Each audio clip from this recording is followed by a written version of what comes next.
جب بندہ الحمدللہ رب العالمین کہتا ہے تو اللہ تعالیٰ فرماتے ہیں میرے بندے نے میری حمد بیان کی.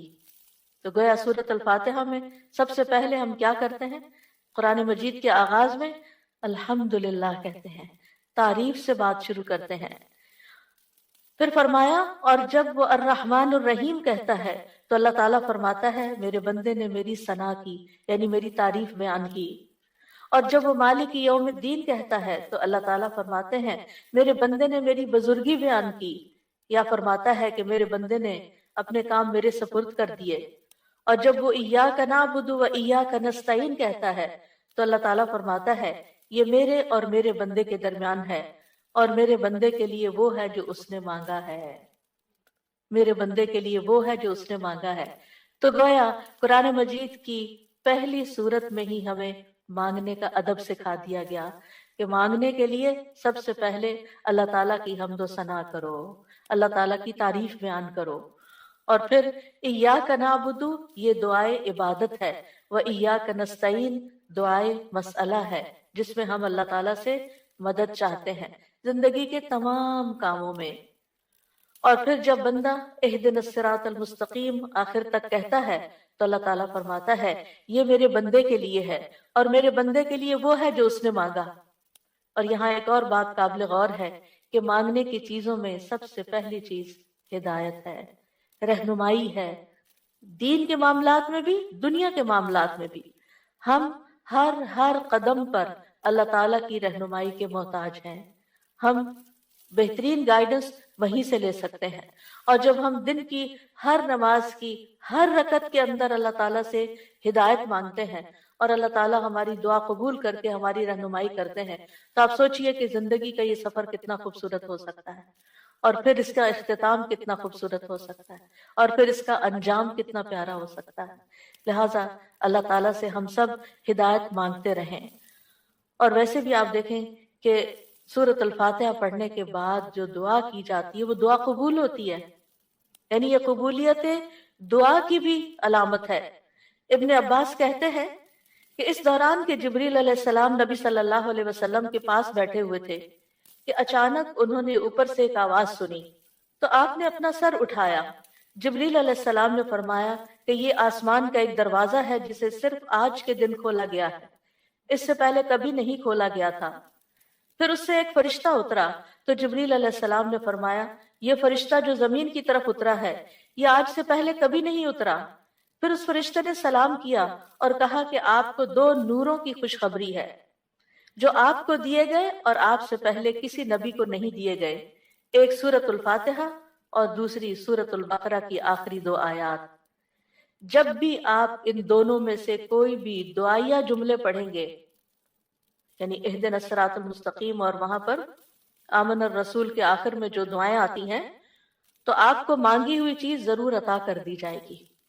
تو اس لیے سورۃ الفاتحہ پڑھ کے بھی آپ دعا شروع کر سکتے ہیں، اور اسی طرح آمن الرسول جب پڑھیں اس وقت کی دعائیں بھی توجہ سے، اور اس کے ساتھ مزید دعائیں بھی.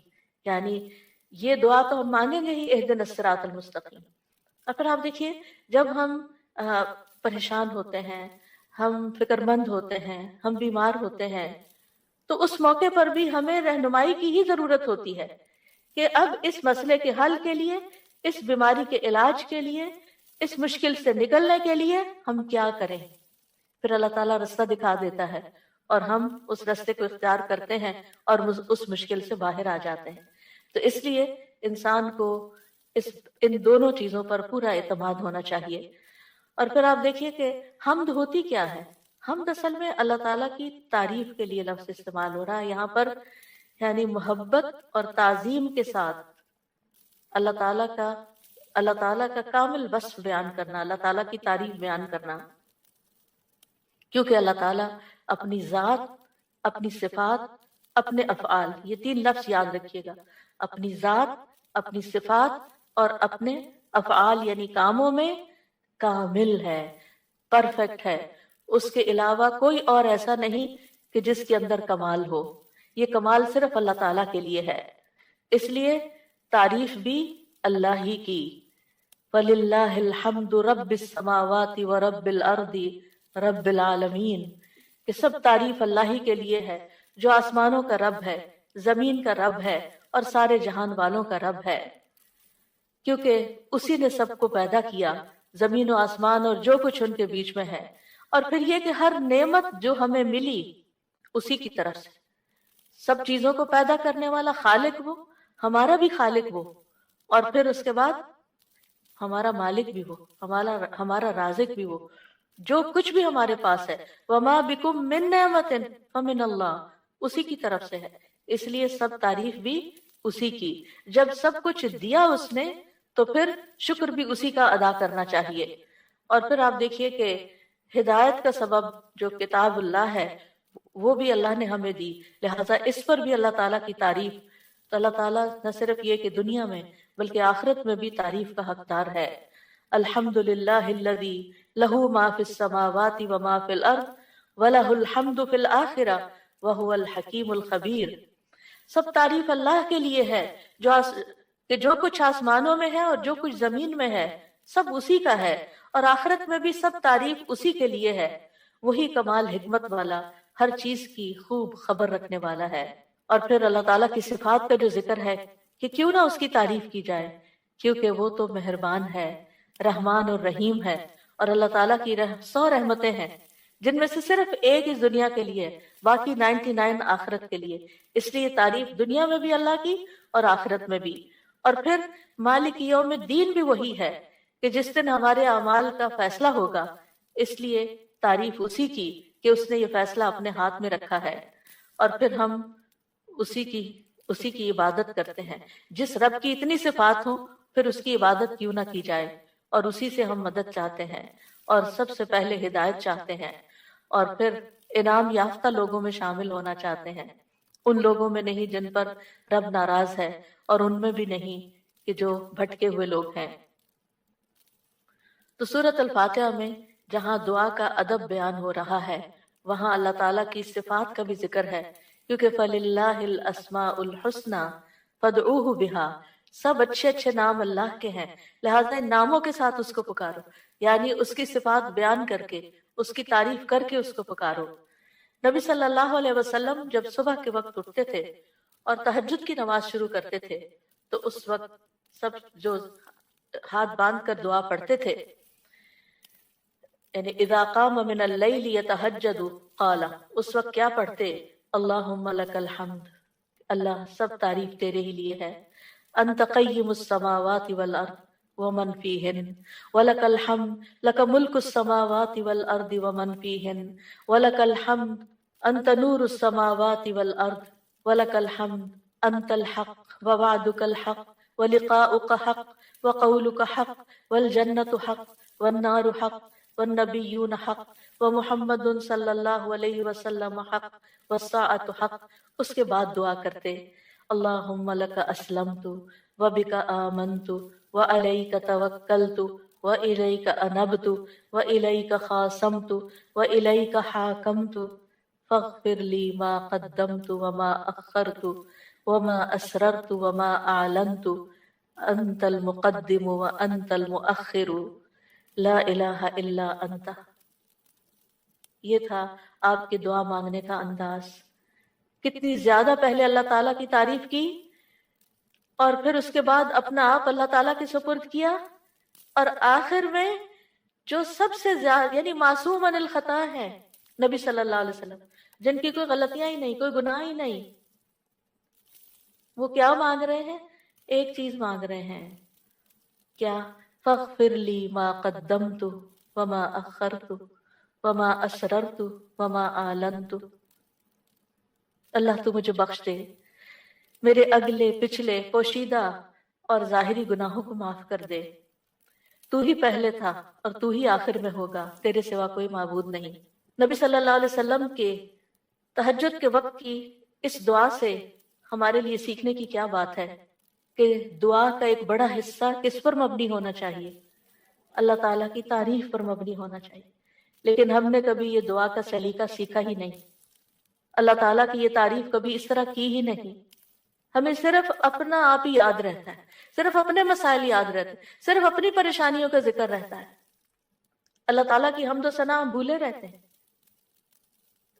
اور پھر یہ کہ اللہ سبحانہ تعالیٰ کی حمد و ثنا کا حق ادا نہیں ہو سکتا جتنی بھی ہم کریں. اس لیے جو اللہ کے پیارے بندے ہوتے ہیں وہ اللہ تعالیٰ کی حمد و ثنا میں زیادہ وقت لگاتے ہیں. تو آج سے جو سیکھنے کی بات ہے، جو ٹیک ہوم میسج ہے، وہ یہ کہ ہم اگر چاہتے ہیں کہ اللہ تعالیٰ ہماری مشکلات آسان کریں، ہمیں بخش دیں دنیا میں بھی اور آخرت میں بھی، تو پھر اللہ کی تعریف بیان کریں، اللہ کی توحید بیان کریں، اللہ تعالیٰ کی حمد بیان کریں، اللہ تعالیٰ کی تکبیر بیان کریں، اللہ تعالیٰ کی تسبیح بیان کریں. اور پھر ہم دیکھتے ہیں کہ قیامت کے دن اللہ تعالیٰ نبی صلی اللہ علیہ وسلم کو سفارش کرنے سے پہلے اپنی حمد سکھائیں گے. یعنی ایک تو دنیا کے دعائیں ہیں نا جو دنیا میں ہم مانگتے ہیں، اور آخرت میں اس بات کی دعا کہ اللہ تعالیٰ آپ حساب کتاب قائم کر دیں، یہ بھی ایک دعا ہوگی نا. یہ سفارش ایک دعا ہے، لیکن اس سفارش سے پہلے کیا ہوگا؟ یعنی قیامت کے دن جب لوگ پریشان ہوں گے، انبیاء کے پاس جائیں گے تو انبیاء ان کو آگے بھیجتے جائیں گے حتیٰ کہ لوگ محمد صلی اللہ علیہ وسلم کے پاس آئیں گے. تو حدیث میں آتا ہے کہ وہ کہیں گے تم سب محمد صلی اللہ علیہ وسلم کے پاس جاؤ، اللہ نے ان کے اگلے پچھلے سب گناہ معاف فرما دیے ہیں. تو وہ سب میرے پاس آئیں گے تو میں سب کو لے کر اللہ کی بارگاہ میں حاضر ہونے کی اجازت چاہوں گا. اجازت ملنے پر سجدے میں گر پڑوں گا. عاجزی دیکھیے، ہمبلنس دیکھیے. اور جب تک اللہ چاہے گا میں سجدے میں ہی رہوں گا. یعنی جتنا اللہ پسند کرے گا اتنی دیر میں جھکا ہی رہوں گا. ہمارے سجدے کیسے ہوتے ہیں؟ ٹھونگے مار رہے ہوتے ہیں اوپر نیچے، بس تھوڑی سی ایکسرسائز. حکم ہوگا اے محمد اپنا سر سجدے سے اٹھاؤ، مانگو دیے جاؤ گے، کہو سنا جائے گا، اور سفارش کرو تمہاری سفارش قبول کی جائے گی. میں اپنا سر اٹھاؤں گا اور اللہ کی وہ حمد کروں گا جو مجھے اس کی طرف سے سکھائی جائے گی. اس دن سکھائی جائے گی اور وہ حمد وہیں ملے گی، اور ان الفاظ سے حمد کریں گے. یعنی وہ حمد آج ہمیں نہیں پتا، آپ کو بھی نہیں پتا، اس وقت آپ کو سکھائی جائے. یعنی وہ ایسی حمد ہوگی جو اس سے پہلے کبھی نہیں ہوگی. اور پھر اللہ تعالیٰ کی حمد کے بعد آپ دعا کریں گے اور پھر حساب کتاب شروع ہو جائے گا. کیسا ہے وہ دن جس سے ہم غافل رہتے ہیں، جس کو ہم بھولے رہتے ہیں. اگر اس دن کی فکر لگ جائے تو دنیا کی ساری پریشانیاں ختم ہو جائیں، سارے دکھ دور ہو جائیں، سارے مسئلے ہی ختم ہو جائیں، کوئی مسئلہ ہی نہ رہے. اس لیے ہم سب کو اپنی زندگی کا اس رمضان میں جو سیکھنے کی بات ہے وہ یہ کہ دعائیں تو ہم کریں گے، لیکن اس سے زیادہ ہم اللہ تعالیٰ کی حمد و ثنا بیان کریں گے. اللہ تعالیٰ کی حمد و ثنا کے دو حصے ہیں، ایک تسبیح ہے اور ایک تحمید ہے. اللہ سبحانہ تعالیٰ نے اپنی تسبیح اور تحمید دونوں کا حکم دیا ہے. سورۃ الحجر میں آتا ہے فسبح بحمد ربک، یعنی حمد کے ساتھ اور کیا کرو؟ تسبیح کرو. وَقُم مِّنَ السَّاجِدِينَ، اور سجدہ کرنے والوں میں سے ہو جائیں. سورۃ النصر میں آتا ہے فسبح بحمد ربک واستغفرہ انہ کان توابا.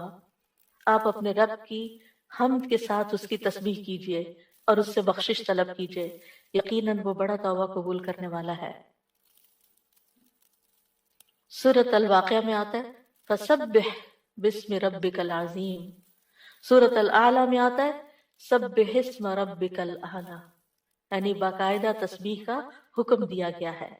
ایک اور جگہ آتا ہے وسبح بحمد ربک بالعشی والابکار، صبح و شام اپنے رب کی حمد کے ساتھ تسبیح کیجئے.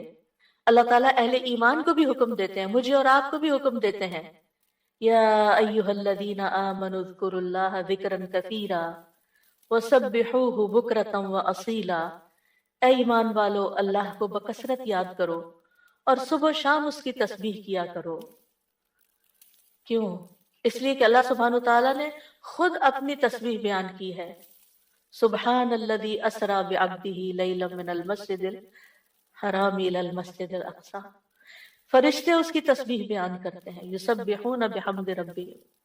انبیاء اس کی تسبیح بیان کرتے ہیں، رسول اللہ صلی اللہ علیہ وسلم اللہ تعالیٰ کی تسبیح بیان کرتے تھے. کائنات کی ہر چیز اللہ کی تسبیح بیان کر رہی. وَإِن مِّن شَيْءٍ إِلَّا يُسَبِّحُ بِحَمْدِهِ